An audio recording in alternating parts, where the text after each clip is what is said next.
చదువుతో పాటు skills, placements తో పాటు సక్సెస్ సందీప్ యూనివర్సిటీ మాత్రమే అందిస్తుంది.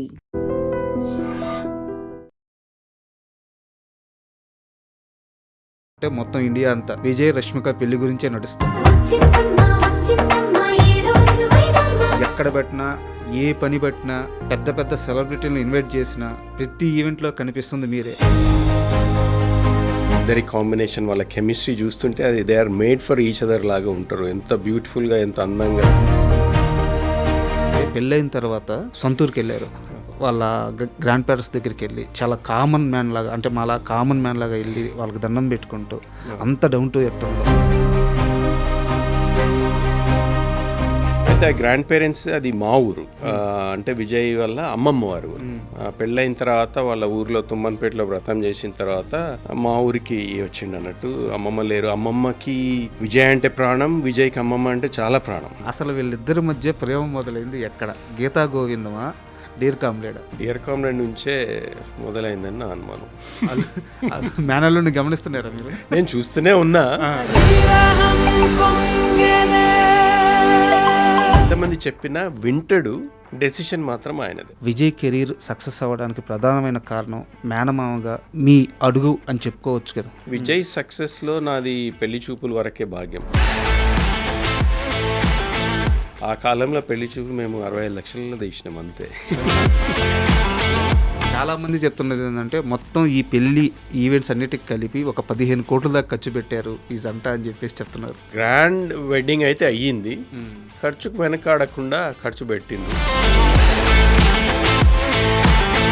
పెళ్ళైన తర్వాత సత్యనారాయణ వ్రతం కోసం వాళ్ళ ఊరు వెళ్ళారు కదా.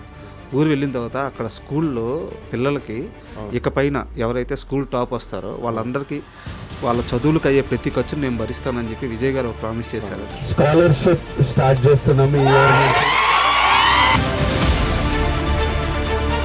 కోవిడ్లో ఎవ్వడికి రాని idea, he started Devarakonda foundation. ఆ రోజు మొత్తం మీరు కానీ, మీ బావగారిది కానీ, విజయ్ దేవరకొండ గారు కానీ, మొత్తం మీవందరినీ చూస్తే మొన్నటికి మొన్న ఛాంపియన్లో అసలు మీ రోలు, వీరయ్య రోలు ఎంత అద్భుతంగా వచ్చింది. చాలా బిజీ కాబోతున్నారు. నా మీద నాకు నమ్మకాన్ని కలిగించింది ఒక ఆర్టిస్ట్గా. ఎందుకంటే నేను I'm not a trained actor. పెళ్లి చూపులు యశ్ రంగనాథన్ పేరు వినింటాడు కానీ నేను ప్రదీప్ ఎప్పుడు కనెక్ట్ కాలేదు, ఎప్పుడు మేము ఫేస్ టు ఫేస్ మాట్లాడుకోలేదు. ఆయన సంహౌ ఎవరో ఫోటో చూపిస్తారా, ఇది బాగానే ఉంది, కొన్ని ఫోటోలు పంపించండి ఒక ఊరోడ్లాగా అంటే నేను. కానీ మీరు నాకు ఒక విషయంలో క్లారిటీ ఇవ్వాలి. ఇది కాంట్రవర్సీ కాదు, గాసిప్ కాదు, ఒక సంస్కృతి సాంప్రదాయానికి సంబంధించిన విషయం. విజయ రష్మిక పెళ్ళి అనగానే రష్మిక వల్ల కొడవ పద్ధతిలో జరుగుద్ది, పంది మాంసం పెడతారు, ఇట్లాంటి చాలా వైరల్ అయింది. నాకు కొంతవరకే తెలిసింది. నేను ఆ రోజు కొడవ ఫంక్షన్లో ఉన్నప్పుడే వాళ్ళు జరిపే కార్యక్రమాలు, వాళ్ళ చుట్టాలలో కొంతమందితో మేము టేబుల్ మీద కూర్చుని కాన్వర్జేషన్స్ అవుతున్నప్పుడు నేర్చుకునేది తెలిసింది. Hi, welcome to my show. ఈరోజు నాతో చాలా స్పెషల్ గెస్ట్ ఉన్నారు. ఆయన ఎవరో కాదు, యశ్ రంగినేని. అంటే ఇలా చెప్తే మీకు కొంతమందికి తెలియవచ్చు, తెలియకపోవచ్చు, కానీ ఆయన పెళ్లి చూపులు అనే గొప్ప సినిమాని తీసిన నిర్మాత. అలాగే ఆయన నటుడు కూడా. ఛాంపియన్ మూవీలో వీరయ్య క్యారెక్టర్ అద్భుతంగా చేశారు. సో వీటన్నిటికీ మించి ఆయన మన రౌడీ విజయ్ దేవరకొండ మేనమామ. విజయ్ దేవరకొండ రష్మిక పెళ్లిలో ఎక్కడ పెట్టినా ఆయనే కనిపించారు. పెద్ద పెద్ద గెస్టులు అందరినీ ఆయనే ఇన్వైట్ చేశారు. సో ఈరోజు యశ్ గారు మన స్టూడియోలో ఉన్నారు. ఆయనతో మాట్లాడి విజయ్ రష్మిక పెళ్ళి ఎలా జరిగింది, పెళ్లి పనుల్లో ఆయన పాత్ర ఏంటి, అలాగే ఆయన కెరీర్ ఎలా సాగుతుంది, ఇలాంటి అన్ని విషయాలు తెలుసుకుందాం. హాయ్ సార్, నమస్తే. నమస్తే రాజు గారు. బాగున్నారు సార్? బాగున్నాను సార్. ఫస్ట్ ఆఫ్ ఆల్ మీరు ఏమనుకోనంటే అడగకూడదు, బట్ అడుగుతున్నాను, మీ ఏజ్ ఎంత? నా ఏజ్ 57. ఎంత యంగ్గా, ఎంత స్టైలిష్గా కనిపిస్తున్నారంటే మేబీ మీ మేనల్లుడికి మేనమామ పోలికి వచ్చినట్టుంది. ఏమో మరి తెలీదు, కానీ అంటే I like to keep my self healthy అంతే. కొంచెం లిమిటెడ్గా తిని ఎక్సర్సైజ్ అటు ఇటు యాక్టివిటీ చేస్తాం కాబట్టి ఏదో నడుస్తుంది. But I'm happy. చాలా థ్యాంక్స్ ఫర్ మీ కాంప్లిమెంట్స్కి. సార్, గత కొన్ని రోజులు చూసుకుంటే మొత్తం మీడియానే కాదు, 2 తెలుగు రాష్ట్రాలు, ఇంకా గట్టిగా చెప్పాలంటే మొత్తం ఇండియా అంతా విజయ్ రష్మిక పెళ్లి గురించే నడుస్తుంది. అవును. సో ఆ పెళ్లిలో ఎక్కడ పెట్టినా, ఏ పని పెట్టినా, పెద్ద పెద్ద సెలబ్రిటీలను ఇన్వైట్ చేసిన ప్రతి ఈవెంట్లో కనిపిస్తుంది మీరే. మేనల్లుడి పెళ్లిని దగ్గరుండి మొత్తం చూసుకున్నారు. సో ఎలా అనిపిస్తుంది? ఫస్ట్ ఆఫ్ ఆల్ చాలా సంతోషంగా ఉంది. అంటే విజయ్ ఒక టైంలో పెళ్ళి అంటే ఇవాళ రేపు కిడ్స్ కదా, పెళ్ళి అంటే అంత ఇష్టం అని కాదు, కానీ హీ వాజంట్ రెడీ. పెళ్ళి అవసరం ఆ కెరీర్లో ఈ ఫీల్డ్లో ఉన్నప్పుడు అనుకున్న అతను రష్మిక పరిచయం అయిన తర్వాత ఆ పర్సెప్షన్ చేంజ్ అయ్యి ఆమె ద్వారా అంటే వాళ్ళిద్దరి కాంబినేషన్, వాళ్ళ కెమిస్ట్రీ చూస్తుంటే అది they are made for each other లాగా ఉంటారు. ఎంత బ్యూటిఫుల్గా, ఎంత అందంగా. అది చూసి మాకు చాలా ఆనందంగా అనిపించింది. ఓవరాల్గా పెళ్ళి అంత గ్రాండ్గా కూడా చేయడము, అది credit goes to only Vijay and Rashmika and మా సిస్టర్ కూడా. మా సిస్టర్ కూడా ఎక్కడ తక్కువ కాకుండా చాలా ముద్దుగా, ప్రేమగా అన్నీ చేయించింది ఆ పెళ్ళి. అందుకు మా కాంట్రిబ్యూషన్, నేనేమో ఇక్కడ ఉండను, మొత్తం పెళ్లి పనుల్లో నేను కనపడ్డా కానీ నేను చేసింది తక్కువే. మొత్తం ప్లానింగ్ అంతా వాళ్ళదే. So we're very happy the way it went. ఏ ఈవెంట్లో కూడా ఎలాంటి డిస్ట్రప్షన్స్ కానీ ఎలాంటి అడ్డంకులు లేకుండా చాలా స్మూత్గా జరిగింది. మేము ఉదయపూర్లో కూడా అక్కడ 4 days ఉన్నప్పుడు ఎవ్రీడే ఒక ఈవెంట్ ఉంది. ఆ ఎవ్రీడే ఈవెంట్లో కూడా ఎక్కడ కూడా ఇబ్బందులు లేకుండా వచ్చిన గెస్ట్లందరికీ కూడా చాలా, అంటే పెళ్ళికి మనం వెళ్తే పెళ్ళి చూసేసి అక్షంతలు జల్లి వస్తాము, కానీ ఇంతమందిని 200 మందిని ఒక వేరే డెస్టినేషన్ తీసుకెళ్ళి వాళ్ళని లుక్ ఆఫ్టర్ చేయడం అన్నది it's a big challenge. And అక్కడ తీసుకెళ్ళేదో హోటల్లో పెట్టడం కాదు, అంటే ఒక్కొక్క ఈవెంట్, ఒక్కొక్క డే వాళ్ళు ఒక ఫన్ ఫ్యాక్టర్ క్రియేట్ చేసిండ్రు. అంటే వచ్చిన గెస్ట్లందరికీ కూడా ఒక మెమరబుల్ ఈవెంట్ లాగా ఉండాలన్నది వాళ్ళ ఆలోచన. And they achieve that.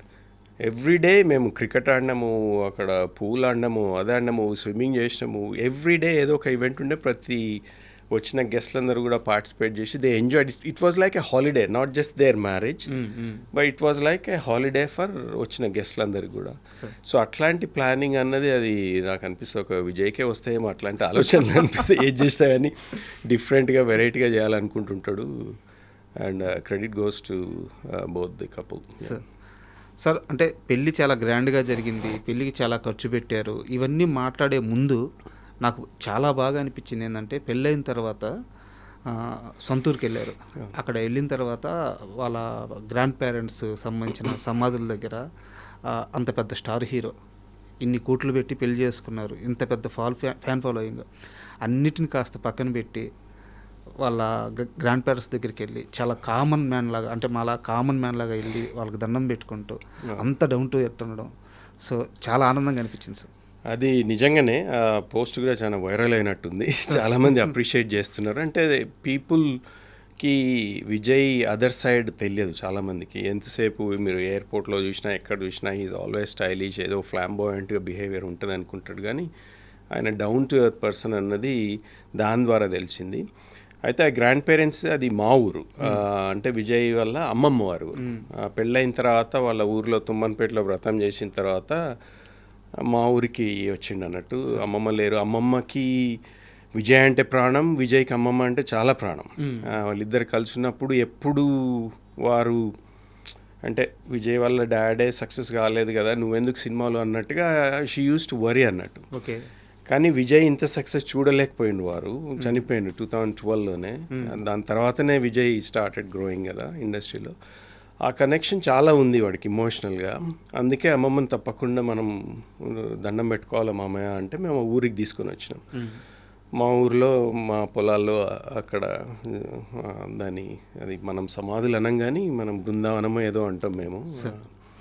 అక్కడ తీసుకొచ్చి అక్కడ దండం పెట్టి మా ఊర్లో కొద్దిసేపు స్పెండ్, ఎవరికి తెలియకుండా వచ్చినాం కాబట్టి ఎక్కడ క్రౌడ్ లేరు, ఏం లేదు. And he was very emotional. చాలా పాత రోజులు గుర్తు తెచ్చుకున్నాడు ఆ రోజు. అంటే మా అమ్మ చనిపోయినప్పుడు విజయ్ వచ్చింది. That was the last time మా ఊరికి రావడం కూడా. మళ్ళీ ఇప్పుడు పెళ్ళైన తర్వాత ఇప్పుడు వచ్చిండు. ఆ రోజు ఇంకా గుర్తుంది మామయ్య అంటే, ఇక్కడ ఏమేం చేసినాము, అమ్మమ్మ చనిపోయింది అండ్ నేను కూడా అమ్మమ్మ మోసుకొని వెళ్ళడము అదంతా. ఇంకా హీ వాజ్ జస్ట్ ఇంకా టీనేజరే ఆ టైంకి. టీనేజర్ కాకుండా మేబీ 20s, ఎర్లీ 20sలోనే ఉన్నాడు. సో అంత ఎంగేజ్లో ఆ కనెక్షన్స్ పాత రోజులు అందరం కలిసి ఒకే దగ్గర పడుకోవడము. ఊర్లలో ఎట్లుంటుంది మనకు మంచాలు గించాలు అందరికీ ఉండవు కదా, పెద్ద వరండా ఉంటుంది, దాని మీద ఒకటి మనం పెద్ద బెడ్షీటో జంఖానా అంటాం మేమైతే తెలంగాణలో, దాని మీద వేసి అందరం పిల్లలమందరం దాని మీదే వండుకునేది. సో అట్లా ఆ పాత రోజులు మా వాడి కజిన్స్ తోటి, మా అన్నయ్య పిల్లలు కానీ మా పిల్లలు దాన్ని చిన్నప్పుడు ఎట్లా స్పెండ్ చేసిందని గుర్తు తెచ్చుకొని he felt very emotional, very connected. మళ్ళీ పోయే ముందు కూడా అన్నాడు, మామయ్య మళ్ళీ మీరు ఎప్పుడు వస్తారు, I really wanted to come back to మన ఊరికి, ఈ ఊరికి వచ్చి ఒక 2 రోజులు ఎవరు తెలియకుండా హాయిగా జస్ట్ మనమే గడపాలని ఉంది. ఐ మిస్సింగ్ ఈ ఎన్వైరన్మెంట్ సో మచ్, వర్క్లో బడి ఇట్లాంటివి దొరకలేదు, బట్ థ్యాంక్ యూ అని he was very happy. Super sir. ఇందాక మీరు మాట్లాడుతూ ఒక మాట అన్నారు, మీ అమ్మగారు విజయ్ కెరీర్ గురించి బాధపడేవారు, ఎందుకంటే ఆమె అల్లుడు, అంటే విజయ్ వాళ్ళ నాన్నగారు అంటే ఆమె అల్లుడు. సో అల్లుడు సక్సెస్ అవ్వలేదు, మనవడు కెరీర్ ఎక్కడ ఇబ్బంది పడద్దు అని చెప్పి ఆమె భయపడడంలో తప్పులేదు. బట్ విజయ్ కెరీర్ సక్సెస్ అవ్వడానికి ప్రధానమైన కారణం మేనమామగా మీ అడుగు అని చెప్పుకోవచ్చు కదా.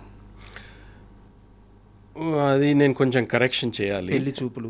పెళ్లి చూపులు సినిమా నేను చేసిందే, విజయ్ సక్సెస్లో నాది పెళ్లి చూపుల వరకే భాగ్యం. కానీ అంతకుముందుకే విజయ్ సక్సెస్ వచ్చింది. ఎవడే సుబ్రహ్మణ్యంలో మంచి క్యారెక్టర్ వచ్చింది, పెద్ద పేరు వచ్చింది, అక్కడి నుంచే ఆయన పేరు సంపాదించుకోవడం మొదలుపెట్టిండు. కానీ పెళ్లి చూపుల కంటే ముందు విజయ్ పడ్డ కష్టం చాలామందికి తెలియదు. అందరూ అనుకుంటారు పెళ్లి చూపులు మేనమామ తీసినందుకు సడన్గా పైకి వచ్చినాను, కానీ దాంతకంటే ముందు 10 years వాడు థియేటర్ చేసిండు. ఈ వినయమ్మ గారి దగ్గర యాక్టింగ్ నేర్చుకొని రవీంద్ర భారతిలో ఇంగ్లీష్ ప్లేస్, అక్కడ యూకే బేస్డ్ ఒక ఇంగ్లీష్ ప్లే కంపెనీ వాళ్ళతో కొలాబరేట్ అయ్యి ఇక్కడ అలెగ్జాండర్ అట్లాంటి కొన్ని ప్లేస్ చేసిండు. అవన్నీ చాలా హార్డ్ వర్క్ చేసింది. So it was a gradual ప్రోగ్రెషనే వాడిది సక్సెస్లో. ఆ టాలెంట్ ఉంది, ఆ హార్డ్ వర్క్ ఉంది, ఆ డిసిప్లిన్ ఉంది, అవన్నీ ఉన్నందుకే సక్సెస్ అయింది. కానీ జస్ట్ బికాజ్ ఏదో నేను మేనమామగా పెళ్లి చూపులు తీసినందుకు మాత్రమే సక్సెస్ అయింది అనడం ఐ డోంట్ అగ్రీ. కానీ నా ఉద్దేశం కూడా అది కాదు. బట్ అంటే నా ఉద్దేశం ఏంటంటే బావగారు ప్రయత్నించారు, కుదరలేదు. బట్ ఇప్పుడు ఒక మేనమామగా నేనున్నాను, రిస్క్ చేద్దాము నా అల్లుడు కోసం అని ఒక తొలి అడుగు అయితే తీసుకున్నారు. అదైతే తీసుకున్నాం తప్పకుండా. అంటే పెళ్లి చూపులు ప్రాజెక్ట్ తెచ్చింది కూడా విజయే. నాకు కూడా చిన్నప్పటి నుంచి సినిమాలు అంటే ఇష్టం. మా బావగారి దగ్గర నేను ఇండియాలో ఉన్నప్పుడు వారికి స్క్రిప్ట్ రైటింగ్ అని, స్క్రిప్ట్ ఫేర్ కాపీలు చేయడం, అప్పుడు దూరదర్శన్ అని ఉండేది, వాటి కోసం మేము సీరియల్ అప్రూవల్ కోసం బాగా ట్రై చేస్తూ ఉండేది. అప్రూవ్ కాకపోతుండే, కానీ ఆ వర్క్లో రైటర్స్ దగ్గరికి వెళ్ళి అట్లా కొంచెం నాకు కూడా అనుభవం ఉండింది. కాబట్టి విజయ్కి తెలుసు మామయ్యకు సినిమాలు అంటే ఇష్టం. ఎవడే సుబ్రహ్మణ్యం అని తర్వాత నేను వాడికి ఫోన్ చేసి కంగ్రాచులేట్ చేసినప్పుడు we had a brief discussion, ఏదైనా మంచిది ఉంటే మనం చేయాలన్నట్టు ఒక థాట్ ఉండింది. సడన్గా తరుణ్ భాస్కర్ కనెక్ట్ కావడము, ఈ స్టోరీ రావడము, నాకు ఫోన్ చేసి మామ ఇది ఒక మంచి సినిమా ఉంది, చాలా ఈజీగా అయిపోతుంది, అంటే మీరు పైసలు లాసైనా మీకేం డెంట్ కాదు, you are in that situation now, position now, can we do అది అని అంటే ఇమ్మీడియట్గా తరుణ్ భాస్కర్ తోటి కనెక్ట్ కావడము, స్టోరీ వినడం, నాకు బాగా నచ్చడము, అదంతా చాలా ఫాస్ట్గా అయిపోయింది. I said let's do it, ఏదో ఒకటి చేసి ఏముంది. ఆ కాలంలో పెళ్లి చూపు మేము 65 లక్షలలో తీసినాం అంతే. ఇప్పుడు 65 లక్షలకి నాకు అనుమానం షార్ట్ ఫిల్మ్ కూడా చేస్తారో లేదో. అంటే ఒక డీసెంట్ ఫిల్మ్ చేయాలంటే ఒక ½ an hourది చాలా డిఫికల్ట్. కానీ అది తరుణ్ భాస్కర్ అండ్ టీమ్, విజయ్ వీళ్ళందరూ కలిసి everyone they work really their socks off ఆ సినిమా కోసం. అన్నీ ఫ్రీగా లొకేషన్ తెచ్చుకోవడం అదంతా చాలా బాగా చేసిన వాళ్ళందరూ. మా ఇన్వాల్వ్మెంట్ వెనక నుంచి కొంచెం గైడెన్సు, ఏం చేద్దాం, ఎట్లా చేద్దాం, ఏదైనా డౌట్స్ ఉంటే క్లియర్ చేయడము, ఫైనాన్షియల్గా ఏది లోటు లేకుండా ఉన్నంతలో బడ్జెట్లో చేసుకోవడం అన్నది వరకే. కానీ ఆ రిస్క్ మాత్రం నేను తీసుకున్నా. అది I'm proudly say I'm glad I did that, not just for Vijay, for me as well. ఎందుకంటే ఆ సినిమా ద్వారానే నాకు మళ్ళా ఎంట్రీ వచ్చింది సినిమా ఇండస్ట్రీకి. ఇక్కడ నేను కూడా మా బావెంబడి తిరుగుతుంటే మా అమ్మ నాన్ను తిట్టేది, నువ్వు కూడా సినిమాలు ఏంది చదువుకొని ఇప్పటికే ఇది అవుతుంది అది అని అన్న రోజులని ఇక్కడ నుంచి వదిలేసి వెళ్ళిపోయినాం కదా. మళ్ళీ పెళ్లి చూపుల ద్వారా మళ్ళీ వచ్చే అవకాశం దొరికింది, అది ప్యూర్లీ విజయ్ వల్లనే. యాక్చువల్గా ఇంటర్వ్యూకి యష్ గారు వస్తున్నారు అని చెప్పి మా పిఆర్ఓ చెప్తే నేను చాలా ఆనందపడ్డా. ఎందుకంటే అంటే వ్యూస్ పరంగా అని కాదు, ఒక ఇంటర్వ్యూ చేయొచ్చు అని కాదు, ఇవన్నీ కాదు, కానీ నాకు ఒక 3 మేనల్లుళ్ళు ఉన్నారు. సో మీరు ఆ పెళ్లి చూపుల దగ్గర నుంచి నేను మీ ఫేస్బుక్లో మన ఇద్దరం ఫ్రెండ్సే అవునా? ఫాలో అవుతున్నాం. Okay okay. సో ఒకరోజు ఫ్యామిలీ స్టార్ రిలీజ్ అయిన తర్వాత అనుకుంటాను, లేదా రౌడీ జనార్దన్ టీజర్ రిలీజ్ అయిన తర్వాత అనుకుంటాను, విజయ్ గురించి మీకు ఏం తెలుసు, విజయ్ మీద కావాలని నెగిటివిటీ చేస్తున్నారు, సినిమాలకి రాని వాళ్ళు రాకపోయినా పర్లేదు కానీ వచ్చే వాళ్ళని ఆపుతున్నారు, వాంటెడ్గా విజయ్ని బ్యాడ్ చేస్తున్నారు అని చెప్పి ఒక మేనమామగా మీరు చాలా బాధపడుతూ ఫేస్బుక్లో ఒక పోస్ట్ పెట్టారు. ఆ రోజు నాకు అనిపించింది, మేనల్లుడి మీద ఇంత కేరా, ఇంత ప్రేమ. అది ఫ్యామిలీ స్టార్ అప్పుడే అనుకుంటా, రౌడీ జనార్దన్ కాదు, ఫ్యామిలీ స్టార్ అప్పుడే. అంటే కనీసం సినిమా చూసే అవకాశం కూడా లేకుండా చేస్తున్నారు ఎందుకన్నా బాధ అయింది. అంటే okay, it's a decent film, ప్రతి సినిమాలో ఏవో మిస్టేక్స్ ఉంటాయి కానీ అది నేను తెలుగులో పోస్ట్ చేసింది, నేను తెలుగులోనే ఎందుకురా మా ఆవిడెనక పడతారు మీరు ఇట్లా, కనీసం సినిమా చూసే వాళ్ళని కూడా చూడనివ్వట్లేదు, చూసి డెసిషన్ తీసుకునేది వాళ్ళు తీసుకుంటారు కదా, మీకు ఎందుకు వీడిని చూస్తే ఎంత భయమ్మా, బాగుంటాడు, వాడు కట్అవుట్ బాగుంటుంది, ఏదో ఈ బేసిస్ మీద రాసినట్టున్నా. అది నిజంగానే బాధ అయింది నాకు. అంటే మాకు తెలుసు కాబట్టి, అంటే ఎంత హార్డ్ వర్క్. ఇప్పుడు ఒక అవుట్ సైడర్కి వచ్చి ఇండస్ట్రీలో నిలదొక్కుకోవడం అన్నది ఇట్స్ అన్ ఇంపాసిబుల్ టాస్క్. 1,00,00,000 మంది ట్రై చేస్తే ఎవరికో దొరుకుతుంది. అది విజయ్కి దొరికింది ఆ ఛాన్స్. అది నిలుపుకోవాలంటే ఎవ్రీడే ఒక బ్యాటిలే వాడిది. Everyday he's fighting against all the negative elements. అంటే ఇంత డెడికేటెడ్గా పనిచేసినా కానీ కనీసం అంటే ఒక కొంచెం న్యూట్రల్గా ఉండొచ్చు కదా, సినిమా చూసి తర్వాత డిసైడ్ చేసుకోవచ్చు కదా అన్నది నా పాయింట్ ఆఫ్ వ్యూలో. వాడి హార్డ్ వర్క్ కనపడదు, ఎంతసేపు యాటిట్యూడ్ గురించి మాట్లాడతారు. అది యాటిట్యూడ్ కాదు, అది వాడి సెల్ఫ్ కాన్ఫిడెన్స్, వాడి మీద వాడికి ఉన్న సెల్ఫ్ అష్యూరెన్స్, నేను చేయగలను అన్నది ఒకటి. ఆ మాటలు అట్లా వస్తాయి. తెలంగాణలో మనం చాలా ర్యాష్గా మాట్లాడతాం, మరి పొలైట్నెస్ అన్నది కొంచెం తక్కువ ఉంటుందేమో. సో అది అది తప్పు, వీడికి అరగెన్స్, వీడు యాటిట్యూడ్, అది ఏదేనో అంటుంటారు. కానీ విజయ్తో పర్సనల్గా ఎవరన్నా ఒక 5 నిమిషాలు స్పెండ్ చేస్తే తెలుస్తుంది వాడు ఎట్లాంటి వాడు అన్నది. సో ఆ పాయింట్ ఆఫ్ వ్యూలో నాకు కొంచెం బాధ అయ్యి అది పోస్ట్ చేసిన. నన్ను చాలామంది తిట్టిండ్రు, అంటే మీకెందుకు, అసలు సినిమా బాగుంటే ఎవడైనా చూస్తారు కదా, సినిమా బాగాలేదు ఉట్టగానే ఎందుకు వస్తారు అని అట్లా కొంతమంది. కానీ నేను చూసినా కదా. బట్ ఆ సినిమాకి, అంటే ఇది సందర్భం కాదు, మాట వచ్చింది కాబట్టి చెప్తున్నాను, ఆ సినిమాకి ఫస్ట్ షో కాక ముందు నుంచే నెగిటివ్ స్టార్ట్ చేశారు వాంటెడ్గా. అవును, అది ఇప్పుడు కాదు. ఇప్పుడు మీరు టాక్సీ వాళ్ళ సినిమా తెలిస్తే, టాక్సీ వాళ్ళ సినిమా మొత్తం లీక్ అయింది. సినిమా రిలీజ్ కంటే 1 నైట్ 2 నైట్స్ ముందు సినిమా మొత్తం యూట్యూబ్లో వచ్చింది, చాలామంది చూసిండ్రు. నాకు ఇప్పటికి గుర్తుంది, విజయ్ ఆ పాత ఇంట్లో ఫ్లాట్లు ఉన్నాడు, అది తెలిసి హీ వాజ్ లిటరలీ క్రైయింగ్. ఇంత హార్డ్ వర్క్ చేసినా ఇప్పుడు ఎట్లా సినిమా అది ఇది ఏడ్చేసారా? ఏడ్చిండు, లిటరలీ ఏడుస్తున్నాడు. అయినా కానీ సినిమా రిలీజ్ చేయాలంటే అల్లు అరవింద్ గారు వీళ్ళందరూ ఇప్పుడు వేస్ట్, అది మనం రిస్క్, అనవసరంగా డబ్బులు వేస్ట్ అది అని అంటే అట్ ఎనీ కాస్ట్ చెయ్యాలి సార్ ఇది, ఎందుకంటే సినిమాలో ఏదో ఉంది, యూట్యూబ్లో చూసిన వాళ్ళు కొన్ని వేల మందో 1,00,000 మంది ఉన్నా కానీ మిగతా వాళ్ళకి ఛాన్స్ మనం ఎందుకు ఇవ్వకూడదు, మనం చేద్దామని విజయ్ ఎంబడిపడి, విజయ్ ఎస్కేఎన్ ప్రొడ్యూసర్ ఎస్కేఎన్ గారు అల్లు అరవింద్ గారు ప్రజెన్స్లో చేసిన వాళ్ళని కన్విన్స్ చేసి రిలీజ్ చేయించుకున్నాడు. అది ఇంకే హీరో ఉన్నా కానీ అంత పెద్ద ప్రొడ్యూసర్ చెప్తున్నారు అంటే రూమ్లో డోర్ వేసుకొని ఏడ్చుకుంటూ అయ్యేది. కానీ వాడు చేసినందుకు వాడి ఫైటే again he fought for it. Release చేసుకున్నందుకు అది 100 crores 40 crores ఏమో కలెక్ట్ చేసి పెద్ద హిట్ అయింది. అది మళ్ళీ విజయ్, అంటే he's creating his own opportunities. మరి అది ఎందుకు అప్రిషియేట్ చేయరు వాళ్ళు? ఇప్పుడు నెగిటివ్గా కామెంట్ చేసి ప్రతి దగ్గర విజయ్కి ఎవరో వచ్చి ఏం చేయట్లేదు, ప్రతి దగ్గర he's creating his own opportunities. పెళ్లి చూపులు అన్నది హీ క్రియేటెడ్ హిమ్సెల్ఫ్. ఇప్పుడు టాక్సీ వాళ్ళని రిలీజే కాకుండా మొత్తం యూట్యూబ్లో వచ్చిన సినిమాని రిలీజ్ చేయించుకోగలిగిండు అన్నది విజయ్ ఆపర్చునిటీగా క్రియేట్ చేసుకున్నాడు. మరి ఇవన్నీ చూడకుండా ఎంతసేపు యాటిట్యూడ్, వీడికి అరగెన్స్ అని ఎందుకు అనాలి? కొంచెం ఛాన్స్ ఇవ్వచ్చు కదా. బయట రోడ్ ఇంత కష్టపడి సక్సెస్ అయ్యిండు అంటే అందరికీ అసలు ఒక ఇన్స్పైరింగ్ స్టోరీ. అది ఎవరైనా చేయగలరు అన్న ఒక నమ్మకాన్ని తీసుకొచ్చిండు విజయ్. జనరేషన్కి ఒకరు వస్తారు సార్. ఎగ్జాక్ట్లీ. ఎందుకంటే ఇప్పుడు అంటే నేను ఎవరి మీద కామెంట్ చేయలేదు కానీ విజయ్కి బ్యాక్గ్రౌండ్ అయితే ఏం లేదు కదా. ఏ బ్యాక్గ్రౌండ్ లేకుండా బయట నుంచి వచ్చి సినిమా ఇండస్ట్రీలో నిలదొక్కుని సక్సెస్ఫుల్లో ఒక మాస్ ఫాలోయింగ్ క్రియేట్ చేసుకోగలిగిందంటే అది ఎంతోమందికి ఇన్స్పిరేషన్ కావాలి. అరే మనం కూడా చేయగలము, మన మీద మనకు నమ్మకం ఉండి కరెక్ట్ ఆపర్చునిటీ మనం క్రియేట్ చేసుకోగలిగితే తప్పకుండా ఎవరైనా సక్సెస్ కాగలుగుతారు అన్నది విజయ్ ప్రూవ్ చేసిండు. దీనికి కాస్త ఎక్స్టెన్షన్ నా సమాధానం కూడా చెప్పి నెక్స్ట్ క్వశ్చన్కి వెళ్తాను. యాక్చువల్గా చాలామంది కోరిక ఏంటంటే మా నాన్న సాధించలేకపోయింది, నేను సాధించాలి. అవును, మా నాన్న ఇది చేయాలనుకున్నట్టు ఒక బిడ్డకు అంతకంటే ఏం కావాలి సార్? నాన్న కోరికని ఫుల్ఫిల్ చేయాలి. నాన్న ఇల్లు కట్టాలనుకున్నాడు, కట్టలేకపోయాడు. ఇల్లు కట్టి నాన్నకి చూపిస్తే పుట్టినందుకు అంతకంటే ఇంకేం లేదు. నాన్న ఒకటి కొనాలనుకున్నాడు, కొనలేకపోయాడు. మనం అది కొని నాన్నకిస్తే అంతకంటే ఇంకోటి ఏం లేదు. విజయ్ గారి నాన్నగారు సినిమా ఇండస్ట్రీలో సెటిల్ అవ్వడానికి ఎంత ప్రయత్నించారో అందరికీ తెలుసు.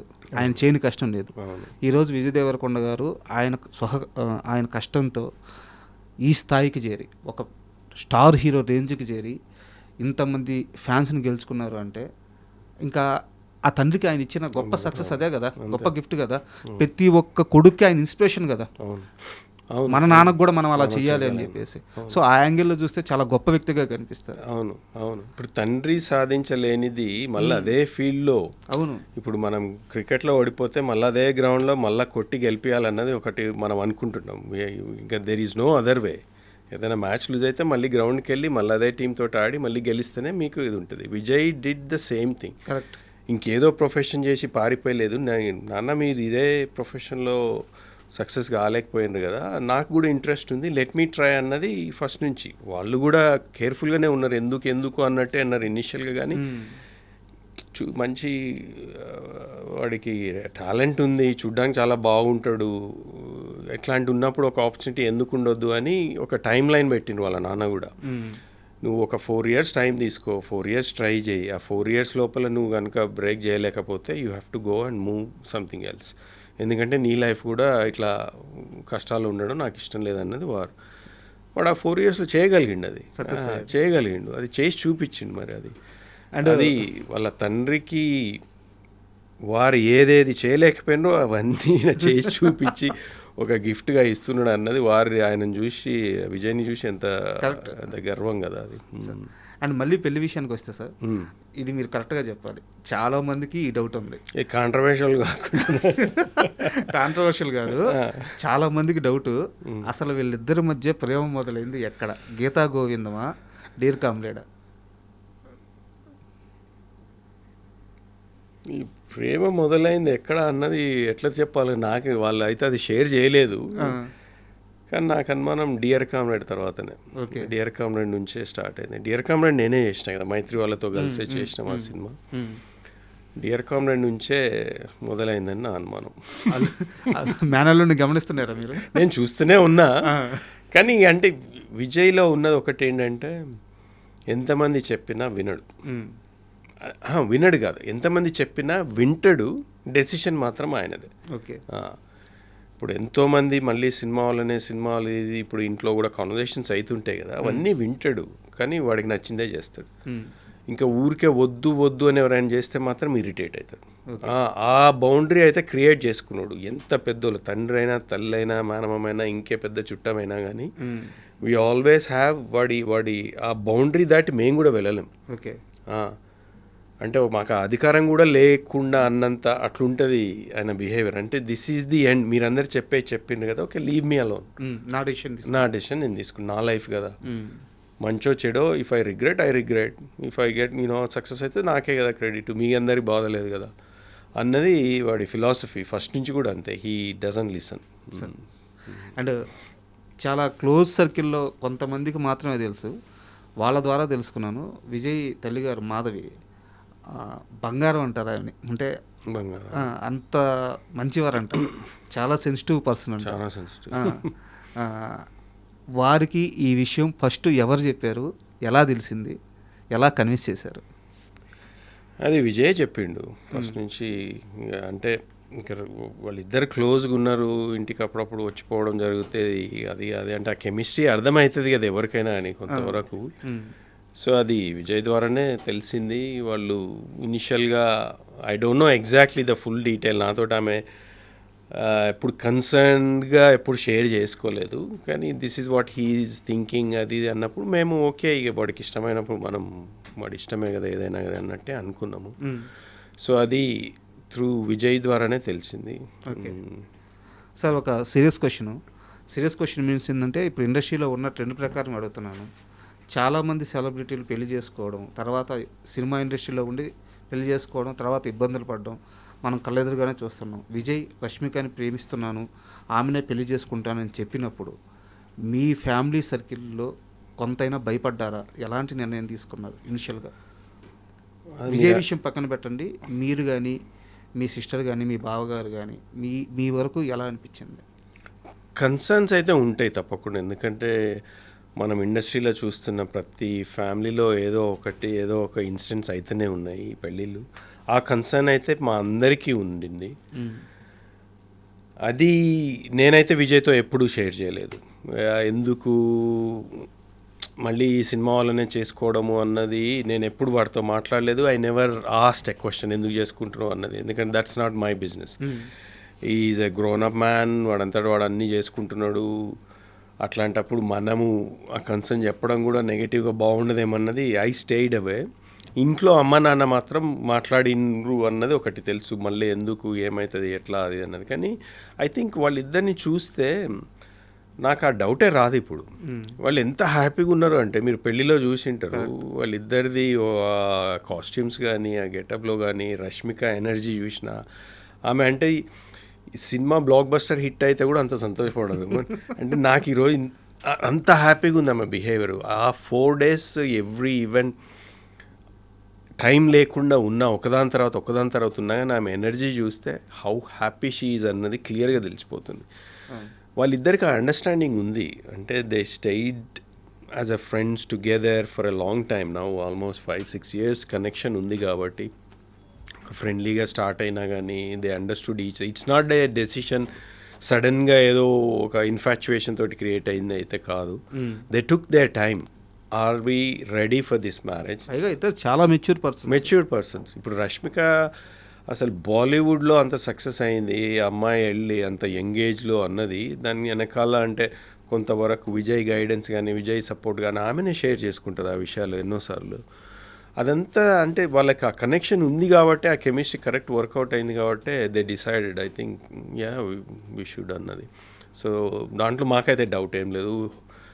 ఇంకా తలరాత అన్నది మనం ఏం చెప్పలేం. కానీ I'm hoping, I'm wishing they stay together for ever and rest of their life హ్యాపీగా పీస్ఫుల్గా ఉండాలన్నదే నా ఒక కోరిక, మా అందరి కోరిక. ఇంకా అంతకంటే కావాల్సింది మా అందరి కోరిక సార్.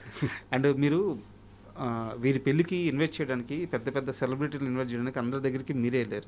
సీఎం రేవంత్ రెడ్డి గారి దగ్గరికి కూడా మీరే వెళ్ళారు.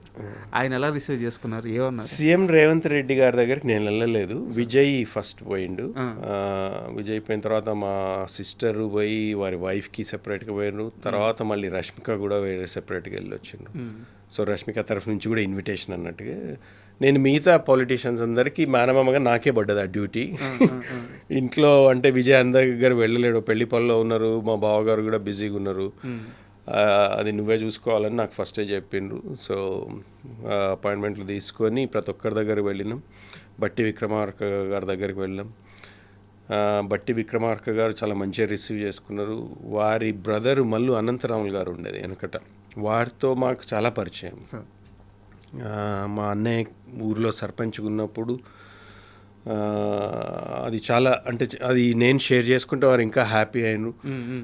దాని ద్వారా ఇంకా కొంచెం కనెక్షన్ ఎక్కువైంది. ఆ రోజు బిజీగా ఉన్నా నేను తప్పకుండా వచ్చిపోతా అన్నారు. ఇంకా ఇంత స్టోరీ చెప్పినాక నేను రాకుండా ఎట్లుంటున్నా, తప్పకుండా వస్తానన్నారు ఆ రోజు. సో అది I felt very happy.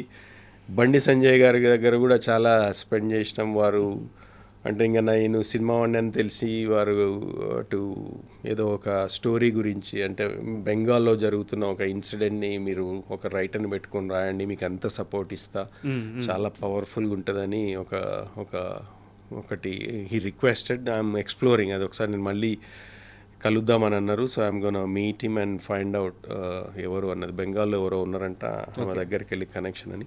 So వీళ్ళందరి దగ్గరికి, తర్వాత పొంగులేటి గారి దగ్గరికి వెళ్ళినాం, మహేష్ గారి దగ్గరికి వెళ్ళినాం, కోమటిరెడ్డి వెంకటరెడ్డి గారి దగ్గరికి వెళ్ళినాం. వీళ్ళందరూ మంచిగా రిసీవ్ చేసుకున్నారు. And they all came for the wedding. So I was very happy నాకు ఆపర్చునిటీ దొరికినందుకు. తర్వాత రేవంత్ రెడ్డి గారు పెళ్ళైన తర్వాత ఆయన పెళ్ళైన తర్వాత వచ్చినప్పుడు ఫోటోలు అది రిసెప్షన్కి వచ్చేది ఉండింది వారు, కానీ అప్పుడు ఢిల్లీలో సడన్గా ఏదో ప్రోగ్రామ్ ఉండి వెళ్ళిపోయినారు. మళ్ళీ నెక్స్ట్ డే కాల్ చేసి లేదు నేను ఇంటికి వస్తా అది అని అన్నారు. సో ఆ రోజు ఈవినింగ్ ఇంటికి వస్తే మేమందరం కలిసాం. చాలా మంచిగా ఒక 1 hour స్పెండ్ చేసిండు ఇంట్లో. తెలంగాణ ముచ్చట్లన్నీ ముచ్చట పెట్టుకుంటే ఇంకా ఆయన మాట్లాడే విధానం బాగుంటుంది కదా, జోకులు చేసుకుంటా. We spend good time. And కాసేపు ఈ పెళ్లి విషయం పక్కన పెడితే మీ కెరీర్ విషయానికి వస్తే కేవలం మీ కెరీర్ అనే కాదు సార్, మొత్తం మీరు కానీ మీ బావగారిది కానీ విజయ్ దేవరకొండ గారిది కానీ మొత్తం మీవందరినీ చూస్తే సినిమా వెనక మీరు పరిగెడుతున్నారు, బట్ సినిమా కూడా మీ వెనకే పరిగెడుతుంది. అవునా? మీరు యాక్టర్ అవ్వాలని చెప్పి అనుకున్నారు, బట్ ఇంట్లో కుదరక యూకే వెళ్ళిపోయారు. అవును. బట్ సినిమా మిమ్మల్ని వదలలేదు, మళ్ళీ లాగేసుకుంది. అంతే కదా? నిజమే మీరు అంటున్నారు. నేను ఎప్పుడు అట్లా ఆ పాయింట్ ఆఫ్ వ్యూ ఆలోచించలే, కానీ ఇప్పుడు మీరు చెప్తుంటే అనుకుంటున్నాను నిజమే అయ్యిండొచ్చు. ఎప్పుడు యూకే వెళ్ళారు, ఎప్పుడు జాబు, ఎన్నేళ్ళ తర్వాత మళ్ళీ నిర్మాతగా వచ్చారు. నిర్మాతగా వచ్చిన తర్వాత మొన్నటికి మొన్న ఛాంపియన్లో అసలు మీ రోలు వీరయ్య రోలు ఎంత అద్భుతంగా వచ్చింది. సో నాకు తెలిసి నెక్స్ట్ క్యారెక్టర్స్ కంటిన్యూ అవుతూ ఉంటున్నాయి, చాలా బిజీ కాబోతున్నారు. I hope so. నాకంటే ఛాంపియన్ ఎక్స్పీరియన్స్ చాలా ఇంక్రెడిబుల్. అంటే నా మీద నాకు నమ్మకాన్ని కలిగించింది ఒక ఆర్టిస్ట్గా. ఎందుకంటే I'm not a trained actor. నేను ఎక్కడ డ్రామా స్కూలు ఎక్కడ వెళ్ళలేదు. కాదంటే ఇక్కడ ఒకరి దగ్గర కొన్ని రోజులు డైలాగ్ డెలివరీ ఎట్లా అన్నది ఒక ఆన్లైన్ క్లాస్ కొన్ని రోజులు చేసిన, దాని ద్వారా కొంతవరకు ఉపయోగపడ్డది. కానీ యాక్టింగ్ అయితే నా అంతటా నేను ఆ యూట్యూబ్లు చూసి ఒక 2 పుస్తకాలు చదివి ఒక యాక్టర్ ఎట్లా ప్రిపేర్ అవుతాడు, ఒక క్యారెక్టర్ ఏంటి అన్నది అట్లా కొన్ని నేర్చుకొని ఛాంపియన్ చేయాల్సి వచ్చింది. ఛాంపియన్ ఆపర్చునిటీ కూడా అంటే ప్రదీప్కి ఎందుకో ఈ క్యారెక్టర్ కొత్త వాళ్ళతో చేయిస్తే బాగుంటుంది, వీరైతే బాగుంటారు అని అనిపించింది. నన్ను అడగడం, నేను ఇమ్మీడియట్గా ఓకే అనడం. కానీ చాలా కష్టపడ్డా. మా అమ్మ శ్రీనే దానికి విట్నెస్. అంటే ఎగ్జాక్ట్లీ ఇదే మంత్లో స్టార్ట్ అయింది last year. Through out the summer మండు టెండలో ఊర్లో క్యారెక్టర్ కదా, నాకు ఇంకా బట్టలు కూడా ఉండవు. మొత్తం చెప్పులు లేకుండా ఒక దళిత వర్గానికి చెందిన క్యారెక్టర్ అది. దాన్ని అంటే ఒక సైలెంట్ బ్యాటిల్ ఆయనది ఆ ఊర్లో. ఆ రజాకర్ల గురించి ఆలోచిస్తూ ఆయనకేం వాయిస్ ఉండదు. వాయిస్ అంటే మాట్లాడలేడు, ఎందుకంటే అది అప్పుడు వెనకబడిన తరగతులు అని అంటాం కదా, అట్లా పాయింట్ ఆఫ్ వ్యూ ఆయన క్యారెక్టరే అట్లాంటిది. ఒక ఇన్నర్ స్ట్రగుల్, ఉట్టి ఇమోషన్ తోటి మాటలు లేకుండా చూపించాలన్నది ప్రదీప్ ఐడియా. బట్ ప్రదీప్ గారి థాట్ ప్రాసెస్ నన్ను కూడా షాక్ గురి చేసింది. ఎందుకంటే ఇందాక చెప్పాను కదా, ఫేస్బుక్లో మిమ్మల్ని ఫాలో అవుతుంటారని చెప్పేసి. ఫేస్బుక్లో కానీ బయట ప్రెస్ మీట్స్లో కానీ వాటిలో చూస్తే మీరు చాలా స్టైలిష్గా కోట్స్ వేసుకొని ఫారెన్ లుక్లు అట్టుంటారు. మీలో వీరైన ఎలా చూడగలిగాడో నాకు అర్థం కాలేదు. ఏమో మరి చాలా బాగా పట్టుకున్నాడు. ఎవరు కూడా ఇప్పుడు మా ఫ్రెండ్సే యూఎస్లో సినిమా చూసిన కొంతమంది, వాళ్ళు చూసిన తర్వాత ఫస్ట్ నేను ఇంట్రడ్యూస్ అయిన కొన్ని సీన్స్ తర్వాత కానీ వాళ్ళకు స్ట్రక్ కాలేదంటే నేనే అని. అప్పటి వరకు వాళ్ళు అనుకోలేదంట. ఆ ట్రాన్స్ఫర్మేషన్ బాగా చేసిన వాళ్ళు. అంటే నన్ను మొత్తం ట్యాన్ చేసి ఆ గెటప్ కూడా ఇట్లా మీసాలు పెంచుకొని ఇవంతా కూడా నల్లగా మురికి బట్టి ఆ బట్టలు కూడా అట్లనే ఉండి నేను బాడీ పెంచాల్సి వచ్చింది దానికోసం కొంతవరకు. అంటే అది ఒక వీరుడు కదా, ఒక warrior type.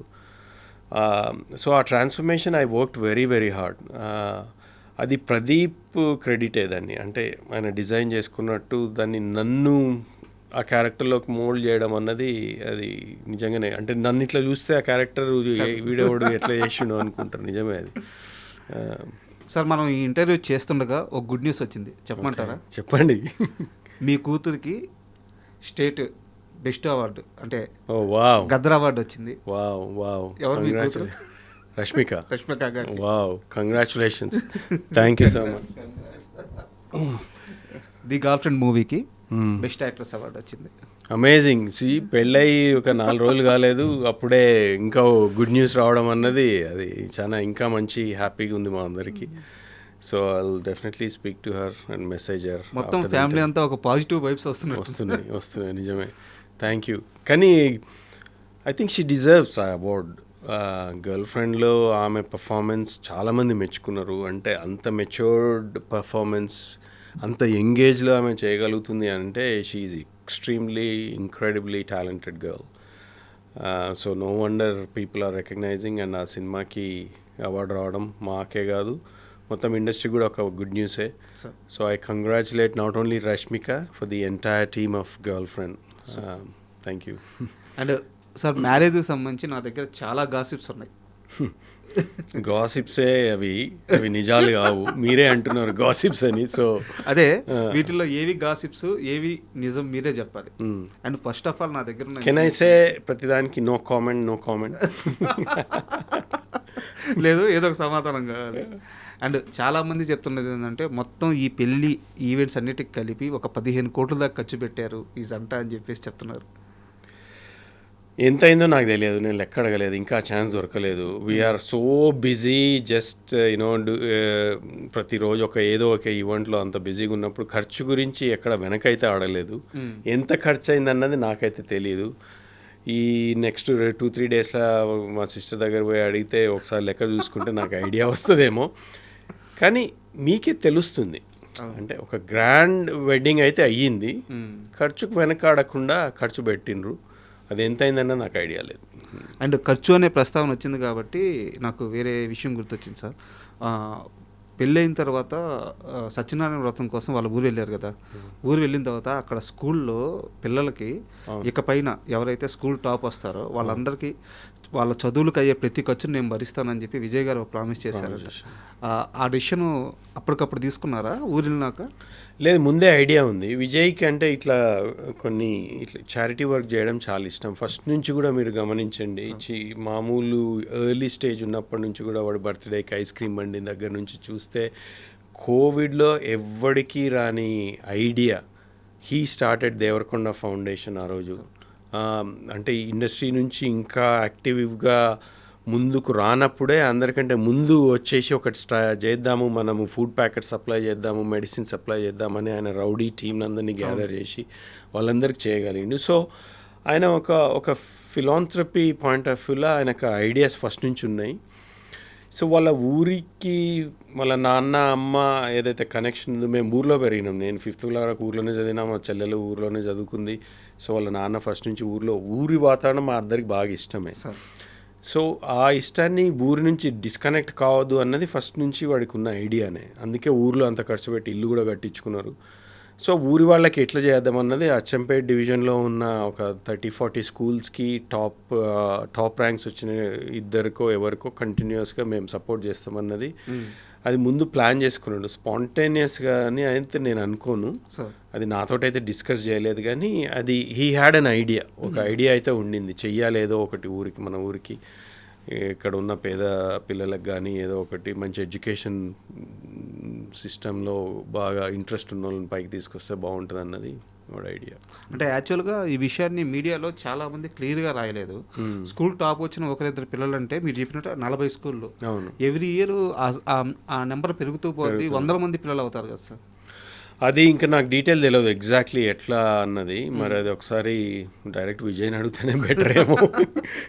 Is the one who is sponsoring. చాలా గొప్ప ఆలోచన, ఎందుకంటే అంటారు కదా అన్ని దానాల్లో కల్లా విద్యాదానం గొప్పదని చెప్పేసి. అది ఆ డీటెయిల్ తెలియదు, నిజమే. అది విద్యాదానం అంటే నాకు తెలియదు ఆ సపోర్ట్ సిస్టమ్ అని ఎట్లా ప్లాన్ చేసుకున్నారు అన్నది, వాళ్ళు ఎంత బడ్జెట్ క్రియేట్ చేసుకున్నారు అన్నది. కానీ అవన్నీ పక్కన పెడితే మీరు ఎంత సపోర్ట్ చేసినా కానీ ఒక టాపర్కి ఫైనాన్షియల్గా వెనకబడి ఉన్న వాళ్ళకి ఎంత హెల్ప్ చేసినా హెల్పే కదా, మంచిగా కదా. మరి ఇక దాంట్లో ఇక కాంట్రవర్సీ ఎందుకు, ఇంతమందికి ఎట్లా చేస్తాడు, ఎన్ని రోజులు చేస్తాడు, అది ఇంకా అక్యుములేట్ అయ్యి కొన్ని 100 మంది అయ్యి వీళ్ళందరికీ సస్టైన్ చేయగలుగుతాడా అన్నది అది ఇంకా నెగటివ్ థింకింగే అవుతుంది. మనం ఆలోచించాల్సింది వాట్ హీ మేడ్. ఒక స్టేట్మెంట్ ఇచ్చింది, నేను తప్పకుండా ఈ అచ్చంపేట్ డివిజన్లో కొన్ని స్కూల్స్ని టాపర్స్కి నేను హెల్ప్ చేస్తా ఫైనాన్షియల్గా అన్నాడు. అది ఎంత హెల్ప్ ఏంటి అన్నది అది it is still a help. అది నా పాయింట్ ఆఫ్ వ్యూలో that is still a very great decision. దాన్ని మనము ఇంకా వేరే విధంగా దాన్ని ఖూనీ చేసి డైసెక్ట్ చేసి ఎందుకు ఏంటి అని చేస్తే అది అనవసరం కావాలని కాంట్రవర్సీ క్రియేట్ చేసినట్టే నా point of view. So let's leave it there. కానీ హెల్ప్ అయితే చేస్తాను. కరెక్ట్, ఏదైనా మంచి కార్యక్రమం మంచి కార్యక్రమం అంతే. అండ్ ఇంకో గాసిప్ కూడా ఉంది. రష్మికకి చాలా పెద్ద గిఫ్ట్ ఇచ్చాడు పెళ్ళి అయిన తర్వాత విజయ్ దేవరకొండ. తెలియదు, నాకు తెలియదు. మీకేంది, మీకు తెలుసు నాకు చెప్పండి. 90 కోట్ల రూపాయల విల్లా ఇచ్చాడు. వాడు చేసిన సినిమాలు ఎన్ని? లేదు సార్, ఇది 90 కోట్లు తెలుగు ఇక్కడ నుంచి మీడియాలో తెచ్చిస్తారు. చాలా మెయిన్ స్ట్రీమ్ వెబ్సైట్లు అన్నీ రాసినాయి, మీరు కూడా చూసుంటారు నాకు నేను తెలిసి. చూసినా కానీ అవన్నీ మీరే అన్నారు కదా గాసిప్ అని. 90 కోట్లు ఎక్కడి నుంచి వస్తాయి చెప్పండి? నేను అందుకే గాసిప్. వాడికి సినిమా చేస్తే ఇస్తాన్న పైసలే సరిగ్గా వస్తలేవు, దానికి కూడా కొట్లాడి తెచ్చుకోవాల్సి వస్తుంది ఒక్కొక్కసారి. ఎందుకంటే సినిమాలు కూడా బ్లాక్ బస్టర్ అయితే లేవు కదా. సార్ సినిమాలు చేసే వాళ్ళం మీకు ఐడియానే ఉంది. సినిమాలు ముందు పైసలు వచ్చినాయి. సినిమా రిలీజ్ అయినాక ఇస్తామన్నా ఎప్పటికీ రావాలి. సార్ సో నేను అనేది ఏంటంటే వాడు చేసినవి 10-15 సినిమాలు. 10-15 సినిమాల 90 కోట్ల క్యాష్ ప్రజెంట్ ఏదో గిఫ్ట్ అన్నది ఇలా that is highly impossible current సిచ్యువేషన్లో. వాడికి ఐడియా ఉండొచ్చు, ఏదైనా పేపర్ మీద రాసిచ్చిండేమో, మరి తెలియదు ఇస్తా అని. అంటే ఇది జస్ట్ నవ్వుకోవడానికి అడగలేదు సార్. ఇలాంటి విషయాల్లో కొంత క్లారిటీ రావాలి. ఎందుకంటే స్టార్స్ లైఫ్ అంటే ఏదో ఒక ఆకాశంలో మబ్బుల్లో అలా ఉంటుంది, ఎంత ఆనందంగా ఉంటుంది అని చెప్పి పిచ్చి పిచ్చిగా అనుకుంటూ ఉంటారు. వెనకాల ఉండే పెయిన్, మీరు అన్నట్టు ఒక సినిమా చేస్తే ఫుల్గా రెమ్యునరేషన్ రావడమే కష్టం. ఇది విజయ్ దేవరకొండ అంటే స్టార్ హీరో కూడా. That is the truth. అంటే నేను ఎవరిని క్రిటిసైజ్ చేయట్లేదు, అంటే మనం అడగడానికి కూడా వీల్లేదు. ఎందుకంటే సినిమా హిట్ అయితే పైసలు వచ్చినప్పుడే కదా ఎవరికైనా రివార్డింగ్ ఉండేది. సినిమా హిట్ కానప్పుడు ఇస్తాన పైసలు మాత్రం ప్రొడ్యూసర్ కానీ ఇంకెవరైనా కానీ ఇస్తాన అది ఎట్లా తీసుకొచ్చి ఇవ్వగలరు? మ్యాక్సిమం వాళ్ళు ఇచ్చేవంతా ఇచ్చేస్తారు, కానీ వాళ్ళ తర్వాత కాన్వర్జేషన్స్లో ఏదైతే ఇస్తానారో అది ఇవ్వలేకపోతారు. ఎందుకంటే ఇప్పుడు లైగర్ లాంటి అంత పెద్ద సినిమా హిట్ కాకపోతే అంత ఖర్చు పెట్టినప్పుడు ఎట్లా ఇవ్వగలుగుతారు అన్నది నా పాయింట్. సో మీరు అన్నది సినిమా వల్ల లైఫ్ అంతా మీరే అన్నారు, అది ఒక మబ్బుల్లో that's exactly what it's not the reality అన్నది కరెంట్లీ వాళ్ళకంటే తిండికి లేకుండా అయితే ఉండరు. ఆఫ్ కోర్స్ వాళ్ళకు ఒక లైఫ్ స్టైల్ వచ్చింది, దే ఆర్ హ్యాపీ. అంతేగాని సడన్గా ఎన్నో 100 కోట్లు వచ్చేస్తాయి అది అన్నది ఈ స్టేజ్లో విజయ్కి అది ఇంకా అచీవ్ చేయలేదు. And I hope he will do that. కానీ ఎంత అచీవ్మెంట్ చేసినా అది నేను అనేది ఒక సినిమా అనేది ఒక మాయ. మన అద్దాల మేడలో ఉన్నట్టే ఉంటుంది. చిన్నప్పుడే ఏదో తెలుగు సినిమాలనే చూసిన నేను, అద్దాల మేడల్లో ఉండే ఈ సినిమా వాళ్ళంటే మనం రాయేస్తే మొత్తం పగిలిపోతాయి. అట్లాంటిదే ఈ లైఫ్ కూడా. అందుకే విజయ్ చుట్టుపక్కల ఉండే ఎవరైనా మాయమైనా ఏదైనా వాడిని he's very careful and he's very grounded. వాడికి తెలుసు ఎప్పుడు ఏం చేయాలన్నది. కానీ ఈ సపోర్ట్ సిస్టమ్ అనేది హెల్ప్ చేస్తుంది. మనం ఎంతున్న సినిమా అనేది ఒక వర్క్ ఆయనకి. స్టార్ అది ఇది అన్నది మన ఆడియన్స్ కానీ వాడి ఫ్యాన్స్ కానీ ఫాలోవర్స్ కానీ దే క్రియేట్ ఆ వర్డ్స్. కానీ ఏ స్టారో ఆ స్టారు ఈ స్టార్ అని అంటుంటాం కదా, ఆ టైటిల్స్ అన్నీ అవన్నీ ఫ్యాన్ క్రియేట్ చేసిన. అంతలో మేము అయిపోయినామో అని మనము ఏదో మీసం తిప్పుకొని ఇట్లా అని అనుకుంటే అది వర్కౌట్ కాదు. అది కానీ మీ ఇద్దరు రియాలిటీకి చాలా దగ్గరగా ఉన్నారు. ఇద్దరు మీరు కానీ విజయ్ కానీ మేనమామ మేనల్లు ఇద్దరు ఎందుకు ఓపెన్గా మాట్లాడేస్తున్నారు. అంతే మరి, దాన్ని దాచుకునేదే ఉందండి నిజంగా చెప్తున్నా. అంటే మాకైతే తెలియదు, ఫేక్గా ఏదో ఇంటర్వ్యూ అని వచ్చేసి ఇంకో ఎక్స్ప్రెషన్ ఇచ్చి ఇంకో క్యారెక్టర్ లాగా ఎంటర్ అయ్యి what I'm is about I'm అంటే నేను ఇష్టంగిని అని నేను బయటైనా ఇట్లయినా మాట్లాడుతాను, విజయ్ అయినా అట్లనే ఉంటాడు. మనం ఇంటర్వ్యూకి ముందు మాట్లాడుకున్నాం సార్, అంటే ఎందుకు విజయ్కి ఈ క్రేజ్ ఇంత క్రేజ్ అంటే ఇప్పుడు మరి కొన్ని సినిమాలు పోవచ్చు, కొన్ని సినిమాలు ఆడవచ్చు, బట్ సినిమా సక్సెస్తో ఫెయిల్యూర్తో సంబంధం లేకుండా ఇంత క్రేజ్ రావడానికి కారణం ఏంటంటే ఇదే, ఈ ఓపెన్గా ఉండడం. మీరు మీలాగా ఎలాగైతే ఉన్నారో విజయ్ లాగా ఉన్నాం. ఎక్కడ కూడా విజయ్ మాస్కేడు, వాళ్ళని ఆనందపరచాలని చెప్పి లేని మాటలు చెప్పరు. విజయ్ ఎలా ఉంటాడో అలాగే ఉంటాడు, అందుకే ఈ క్రేజ్. అవును, అది నిజమే. అది అంటే ఒక ఆనెస్టీ, ఒక ట్రాన్స్పరెన్సీ కనెక్ట్ అవుతాం మనం ఆడియన్స్ తోటి. కానీ యూజువల్గా ఎవరైనా మనము మన ఫ్రెండ్ సర్కిల్లో అని కొత్త వాళ్ళు కలిసినప్పుడు హౌ వి రిసీవ్ అది ఇమ్మీడియట్ కనెక్షన్ ఏర్పడుతుంది. ఏదో ఫేక్గా మనం మాట్లాడుతుంటే తెలిసిపోతుంది మనకే, అంటే this guy is trying to put up a different character, different ఏదో అంటే ఈజ్ నాట్ రియల్ అనేది అప్పుడే అర్థమైపోతుంది కదా మనకి. So we're not like that. మేము అట్లా ఎప్పుడు మమ్మల్ని పెంచలేదు, పెరగలేదు. మేబీ అదొక వీక్నెస్ కూడానేమో కొంతవరకు ఇండస్ట్రీలో అది క్రియేట్ చేయాలేమో, మరి అదైతే మాకు తెలియదు. అది తెలిసి ఒకవేళ నేర్చుకున్నా మేము చేస్తే నిజంగా ఫేక్గానే ఉంటుంది. అవతలోడు చేస్తే నిజం కొంతసేపు అన్న నిజంగా అరే బాగానే ఉంది అని అనిపిస్తుందేమో, కానీ మేము చేస్తే అది నిజంగానే ఫేక్ అవుతుంది, దొరికేస్తాం. అందుకే ఇట్స్ బెటర్ మనది ఏదో మనకు తెలుసు, మన పని మనం చేసుకోవాలి, మనం హార్డ్ వర్క్ చేస్తున్నాం, మనల్ని మనం నమ్ముకున్నాం, మన పని మీద నమ్ముకున్నాం, మిగతాది దేవుడి మీద వదిలేద్దాం. దొంగోడు దొంగతనం చేస్తే దొరకడంట, అవును, మంచోడు ఎందుకంటే మనకి అలవాట్లేని పని అది. అంతే కదా, కరెక్ట్. అండ్ మీరు నాకు ఒక విషయంలో క్లారిటీ ఇవ్వాలి. ఇది కాంట్రవర్సీ కాదు, గాసిప్ కాదు, ఒక సంస్కృతి సాంప్రదాయానికి సంబంధించిన విషయం. విజయరశ్మిక పెళ్ళి అనగానే రష్మిక వల్ల కొడవ పద్ధతిలో జరుగుద్ది, పంది మాంసం పెడతారు, ఇట్లాంటి చాలా వైరల్ అయింది. అండ్ అలాగే రష్మిక వాళ్ళ ఫ్యామిలీ గురించి వాళ్ళు ఒక యుద్ధ వీరుల నేపథ్యం సంబంధించిన ఫ్యామిలీ అని చెప్పి ఇలా చెప్పారు. మీకు తెలిసినంత వరకు అసలు ఆ సాంప్రదాయం ఏంది, రష్మిక వాళ్ళ ఫ్యామిలీ బ్యాక్గ్రౌండ్ ఏంది, కాస్త వివరంగా చెప్తారా? నాకు కొంతవరకే తెలిసింది. నేను ఆ రోజు కొడవ ఫంక్షన్లో ఉన్నప్పుడే వాళ్ళు జరిపే కార్యక్రమాలు, వాళ్ళ చుట్టాలలో కొంతమందితో మేము టేబుల్ మీద కూర్చుని కాన్వర్జేషన్స్ అవుతున్నప్పుడు నేర్చుకున్నాయి, తెలిసినాయి. నాకు అంత ముందు గురించి నేను కొడవ అన్నది పదం కూడా నాకు తెలియదు. రష్మిక ఇంట్రడ్యూస్ అయ్యి పెళ్ళి ఓకే ఆ రోజు కొడవ ఫంక్షన్ ఉంటుంది అంటే ఏంటి పదం అనేది అప్పటి నుంచే అర్థమైంది, అంటే లాస్ట్ 1-2 months నుంచే. సో నాకు తెలిసింది చాలా తక్కువ. తెలిసింది ఏంటంటే వాళ్ళది డెఫినెట్లీ ఒక వారియర్ ఫ్యామిలీ, అంటే వాళ్ళు అంటే ఒక నాట్ ట్రైబ్స్, కానీ వాళ్ళది ఒక సెపరేట్ క్లాన్ అని తెలిసింది. కూర్గులో వాళ్ళందరికీ ఒక దాన్ని ఏమంటారు, కరెక్ట్ వర్డ్ వస్తలేదు, కానీ వాళ్ళకు ఒక చిన్న కింగ్డమ్ లాగానే అనుకోండి. వాళ్ళది ఒక సెపరేట్ క్లాన్. వాళ్ళ ఊర్లో వాళ్ళ పెద్దలు, వాళ్ళు ఆ చుట్టుపక్కల ప్రదేశాలు పాలించిన వాళ్ళు వెనకటి రోజులలో. కొంతవరకు టిప్పు సుల్తాన్ టైం అప్పటి నుంచి కనెక్ట్ అయి ఉన్న వాళ్ళని తెలిసింది.